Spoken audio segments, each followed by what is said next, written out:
தம்பி, இன்னைக்கு நம்ம ஹெல்மெட்டை பற்றி பார்க்க போகிறோம். ஹெல்மெட் எவ்வளோ அவசியங்கிறது உங்களுக்கு தெரிஞ்சுக்குங்க. நீங்கள் ஓவர் ஸ்பீடாக டூ வீலரில் போயிட்டு இருக்கிறீங்க. ஓவர் ஸ்பீடாக போயிட்டு இருக்கும்போது திடீர்னு ஒரு நாய் குறுக்கால வந்துச்சுன்னா, கீழே விழுந்தோடனே ஹெல்மெட் போடாத போனோம்னா தலையில் அடிபடுறதுக்கு வாய்ப்பு இருக்குது, உயிர் சேதம் ஏற்படுறதுக்கு வாய்ப்பு இருக்குது. ஆனால் ஹெல்மெட்டை போட்டுட்டு கிளிப்பு கம்பல்சரி போட்டுக்கணும். கிளிப்பை போட்டுட்டு ஹெல்மெட் போட்டுட்டு வேகம் 40 கிலோமீட்டர் வேகத்தில் போனீங்கன்னா நம்மளுக்கு எந்த காலத்துக்கு எந்த விபத்து நடக்காது.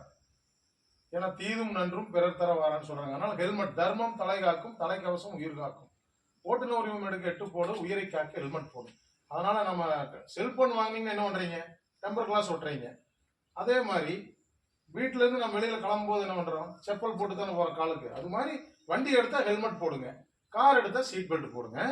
நன்றி, வணக்கம்.